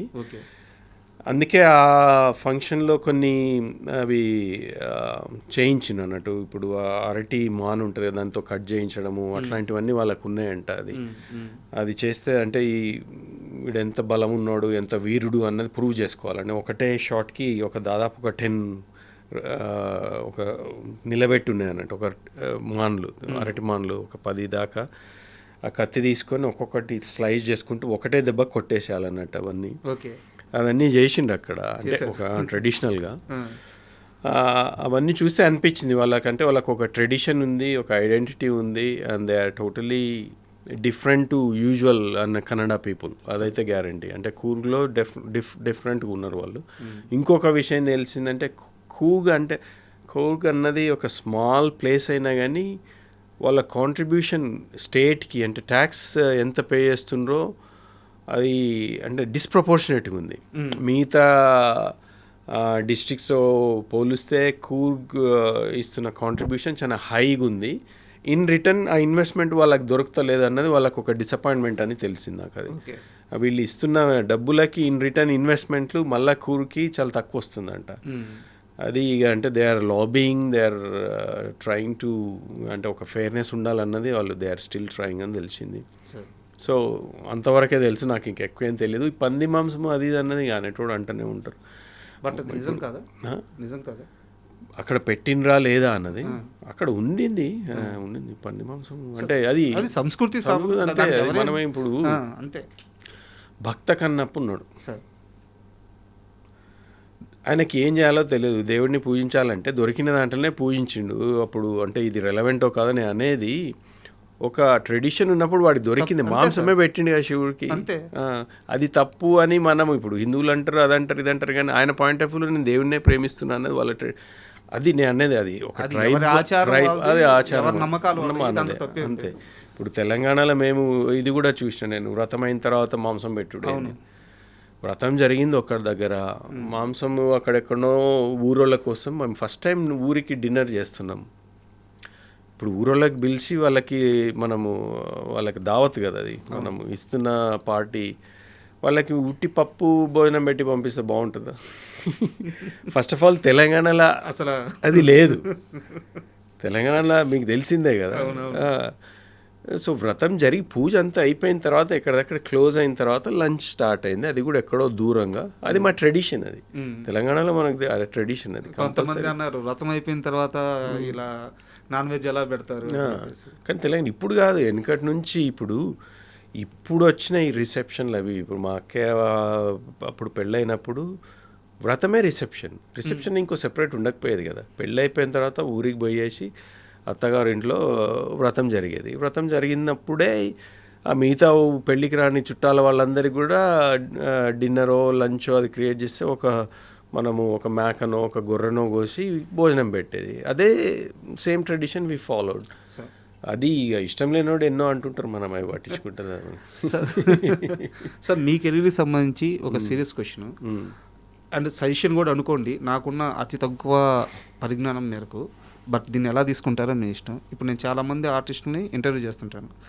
ఇక్కడ మేకర్స్కి ఆర్టిస్టులకి మధ్య కన్ఫ్యూజన్ అనేది ఉండకూడదు. మీరు ఇండియాలో ఉండరు, యూకేలో ఉంటారు. ఇక్కడ ఏమన్నా వర్క్స్ వచ్చినా ఛాన్సులు వచ్చినా వచ్చి చేసిపోతుంటారు. బట్ సినిమా అవకాశాల కోసం ఎంత ఇంట్రెస్ట్గా ఉన్నారు, ఎంత కోరికగా ఉన్నారు, ఎంత బలంగా ఉన్నారు. ఉదాహరణకి ఒక క్యారెక్టర్ అనుకుంటారు, యష్ గారిని తీసుకుందాం అనుకుంటారు. ఆయన ఎక్కడో యూకేలో ఉంటాడు, పెద్ద ఇంట్రెస్ట్గా ఉండదు, ఏదో ఎప్పుడో ఒకసారి సీజనల్గా వచ్చి చేసిపోతుంటాడు. యష్ అనే వ్యక్తి అలాంటి ఆర్టిస్టా? సినిమా అవకాశాలు వస్తే అన్నిటికన్నా సినిమానే ప్రయారిటీ అనుకునే మనిషి? ఒక క్లారిటీ కావాలి మేకర్స్కి. నేను మీకు క్లారిటీ ఇస్తున్నా. మీరు చెప్పినది రెండో ఆప్షనే నాది. I'm very much interested in doing. ఇప్పుడు ఎందుకంటే నా కెరీర్లో నేను చేయాల్సిన పనులన్నీ ఆల్మోస్ట్ అయిపోతున్నాయి. నాకు 2 అమ్మాయిలు. పెద్ద అమ్మాయి ఇంజనీరింగ్ అయిపోయింది, బెంట్లీలో జాబ్ చేస్తుంది. షీ సెటిల్డ్, ఆమెకు సినిమాలు ఇష్టం లేదు, ఆమె అంతటా ఉంది. చిన్న అమ్మాయి లా చేస్తుంది, ఆమె పెద్దగా అయిపోయింది, ఆమె ఇండిపెండెంట్గా ఉంది. నేను మా వైఫే. ఇన్ని రోజులు కష్టపడి అన్నిటికీ దూరంగా సినిమా అని ఇష్టం ఉన్నా కానీ నా బాధ్యతల వల్ల నా కుటుంబాన్ని కొంతమందిని ఫైనాన్షియల్ హెల్ప్ చేయాల్సి వచ్చినందుకు అన్నీ వదులుకొని ఇన్ని రోజులు చేసినాం. ఇప్పుడు ఆ స్టేజ్ దాటి నా అనే టైం నాకు వచ్చింది. ఇప్పుడు నాకున్న ఈ 10-15 ఏండ్లు ఏది వచ్చినా చేయాలన్నది నేను చాలా కాన్ఫిడెంట్గా, ఐఎమ్ వెరీ మచ్ డిసైడెడ్. నాకు ఆపర్చునిటీ వస్తే నేను ఇప్పుడు ఎప్పుడు రమ్మన్నా కానీ వచ్చేస్తా. అట్లనే ఛాంపియన్ కూడా అంతే. నేను దాదాపు 3-4 టైమ్స్ ఛాంపియన్ కోసం వచ్చిన, 3-4 టైమ్స్ ట్రావెల్ చేసినాం. దాదాపు 4 months టైం ఇచ్చిన. చాలా లాంగ్ సీన్స్ ఉండే, నా కాంబినేషన్ సీన్లు ఊర్లో వాళ్ళతో కలిసి ఉండే కాబట్టి I was there almost in every scene. షూటింగ్లో అయితే, సినిమాలో ఎంత కనపడ్డది వేరే విషయం, కానీ ఐ వాజ్ దేర్. నేను ఆ కమిట్మెంట్ అయితే ఇచ్చినా కదా. అంత బిజీగా ఉండి, నా బిజినెస్ ఉంది, నా వర్క్ ఉంది, అన్నీ ఉన్నా కానీ when I was needed I said okay I'm coming. నాకు ఆల్ ఐ నీడెడ్ వాజ్ నాకు ఒక 2 weeks నోటీస్ ఇవ్వండి అని అప్పుడు చెప్పిన. కానీ ఇప్పుడు వచ్చే ఆపర్చునిటీని బట్టి అది ఏంటి అన్న దాన్ని బట్టి నేను I will put a side, I will work from home. ఇక్కడ నుంచి నేను చేసుకోవాలి. అప్పుడు కూడా నేను క్యారవాన్ నుండి నేను టీమ్స్ కాల్స్ చేసిన, నా టీమ్ తోటి అక్కడ మాట్లాడిన, ఐ వాజ్ టేకింగ్, అవన్నీ నేను చేసిన. కానీ అది ఎప్పుడు కూడా డిస్ట్రప్టివ్గా వర్క్ షూటింగ్లో ఎక్కడ ఎవరికి తెలియదు కూడా తెలియదు. So I'm very committed, I'm determine.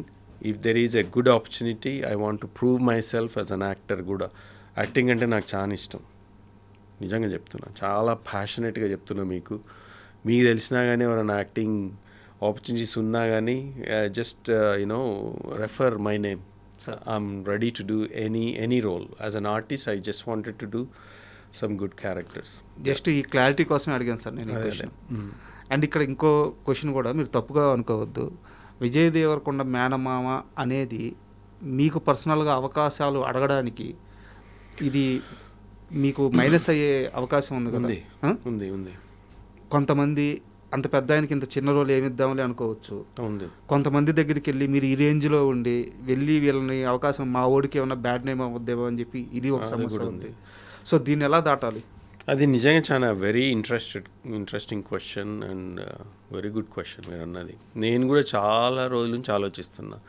అంటే నేను విజయ్ పాయింట్ ఆఫ్ వ్యూలో ఆలోచిస్తే నేను ఆయనకి ఒక బ్యారియర్ కావద్దు. అంటే రెప్యుటేషన్ పాయింట్ ఏంది, మీ మామ వచ్చి అక్కడ అడుగుతున్నాడు ఇక్కడ వచ్చినాడు అనేది చాలా బాగుండదు. అట్ ద సేమ్ టైం మీరు అన్నట్టు ఆపర్చునిటీ ఇవ్వాలంటే ప్రతి చిన్న రోల్ ఏదో కనపడే రోల్ ఆయనను ఎందుకు అంత దూరం నుంచి పిలిచి ఈ రోల్కి ఎందుకు పిలుస్తామని కొన్ని ఆపర్చునిటీ అసలు రాకపోవచ్చు. అదన్నట్టే అది చూడాలి ఎట్లా ఇవాల్వ్ అవుతుంది బట్ దీని అయితే బ్రేక్ చేయాలి. చెయ్యాలి, అదైతే కరెక్టే. కానీ ఛాంపియన్లో అవకాశం ప్రదీప్కి నేనెవరో తెలీదు. పెళ్లి చూపులు యష్ రంగనాథన్ పేరు వినింటాడు కానీ నేను ప్రదీప్ ఎప్పుడు కనెక్ట్ కాలేదు, ఎప్పుడు మేము ఫేస్ టు ఫేస్ మాట్లాడుకోలేదు. ఆయన సంహౌ ఎవరో ఫోటో చూపిస్తారు, ఇది బాగానే ఉంది, కొన్ని ఫోటోలు పంపించండి ఒక ఊరోడ్లాగా అంటే, నేను లండన్ నుంచి ఆ గెటప్లో కొన్ని ఫోటోలు పంపిస్తే అది కూడా నచ్చి దాని తర్వాత ఒక స్క్రిప్ట్, ఒక 1 పేజ్ డైలాగ్స్ పంపించాను. ఓకే ఇది చేసి పంపించండి చూద్దాము అంటే అది చేసి పంపించిన, అది కూడా నచ్చింది వీడియో. అది నచ్చిన తర్వాతనే ఆయనకు తెలిసింది ఓకే యష్ రంగనేని అంటే ఇంకా బాగుంది కదా అనుకొని అప్పుడు తీసుకున్నారు. సో అది ఒక నేను ట్రై చేయకుండా వచ్చిన ఆపర్చునిటీ అది. సార్ అట్లా ఎవరైనా చూసి నిజంగా నేను సూట్ అవుతా కొన్ని క్యారెక్టర్స్కి అంటే ఐఎమ్ రెడీ టు డూ. కానీ మీరు అన్నట్టు అది ఎంతవరకు మరి జనాలు అది ఎట్లా బ్రేక్ చేయాలో మరి అది I don't know. But I'm here to do good roles if there is an opportunity. Vijay మేనమామగా నేను అడుక్కొని చేయాలని అయితే లేదు. I don't want to be pain for Vijay, ఆయన రెప్యుటేషన్ పాడు చేయాలి. కానీ అట్ ద సేమ్ టైం నాకంటూ ఐఎమ్ అన్ ఇండివిజువల్, నాకు ఒక ఐడెంటిటీ ఉంది. నా కెరీర్ వేరు, విజయ్కి నాకు సంబంధం లేదు కెరీర్ పాయింట్ ఆఫ్ వ్యూ. వాడిది నాది అంతే. సో అట్లాంటప్పుడు people should see me as Yash Rangineni, not Vijay's మేనమామ. As long as they see that, I hope they will consider me for those roles. Sir last 2 questions. ఇప్పుడు ఎక్కడున్నారు మా జంట? వాళ్ళు నేను ప్లేస్ చెప్పాను కానీ దే హ్యాడ్ ఒక 4 days బ్రేక్ దొరికింది ఇమీడియట్గా.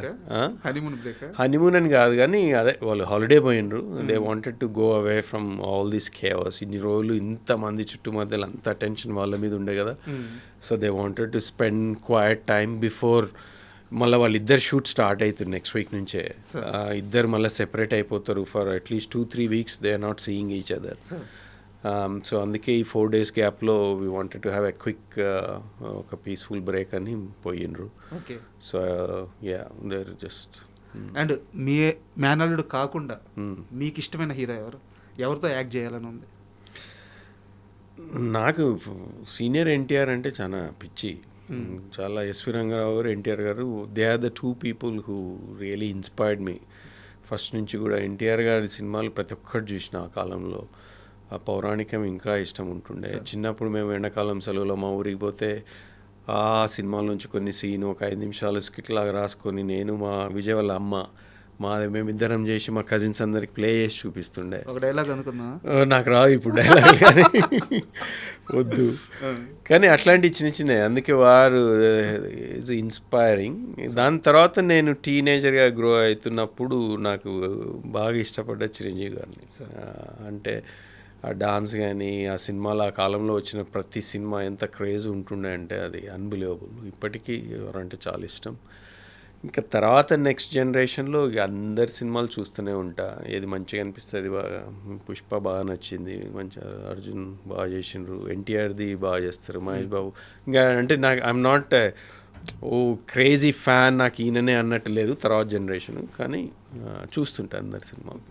And thank you very much sir. ఎందుకంటే అందరిలో చాలామందికి కొన్ని డౌట్లు ఉన్నాయి. ఈ ఆనందాన్ని తెలుసుకోవాలని ఇంకా చాలామందికి ఇంట్రెస్ట్ ఉంది. సో చాలా గొప్ప విషయాలు, చాలా మంచి విషయాలు, మాకు తెలియని విషయాలు విజయ్ గురించి, రష్మిక గారి గురించి చెప్పారు. అలాగే మీ కెరీర్కి సంబంధించిన విషయాలు చాలా మాట్లాడుకున్నాం. అన్నిటికంటే ముఖ్యంగా మీరు కెరీర్లో సినిమా కోసం ఎంత కష్టపడి ఈ స్థాయికి వచ్చారో తెలుసు. అంటే సినిమా కోసం సినిమాతో ట్రావెల్ అవ్వడం వేరు, సినిమా కోసం సినిమాని పక్కన పెట్టి సక్సెస్ అయ్యి మళ్ళీ సినిమా కోసం రావడం వేరు. ఇది ఇంకా పెద్ద కష్టం. సో ఇది నాకు తెలిసి ఇది మీ సెకండ్ ఇన్నింగ్స్ అనుకుంటాను. ఈ సెకండ్ ఇన్నింగ్స్లో మీరు సూపర్ సక్సెస్ అవ్వాలి మనస్ఫూర్తిగా కోరుకుంటున్నాను. Thank you very much. Thank you so much. And Raja, this is a wonderful conversation. నేను కూడా ఎంజాయ్ చేసిన. కొన్ని మీరు అన్నట్టు నా కెరీర్లో ఒక యాక్టర్గా అట్లాంటి ఆపర్చునిటీ వస్తే ఇంక అంతకంటే మించిన లేదు. మీరు అన్నట్టు ఇది సెకండ్ ఇన్నింగ్సో థర్డ్ ఇన్నింగ్సో నాకు తెలియదు, కానీ ఒక ఇన్నింగ్స్ అయితే స్టార్ట్ అయింది. So I wanted to sustain and score lot more runs ఈ సెకండ్ ఇన్నింగ్స్లో. అట్లాంటి ఆపర్చునిటీస్ కోసం నేను I'm ready for anyone who is willing to consider me for any of the roles. So thank you so much. Really appreciate. Thank you.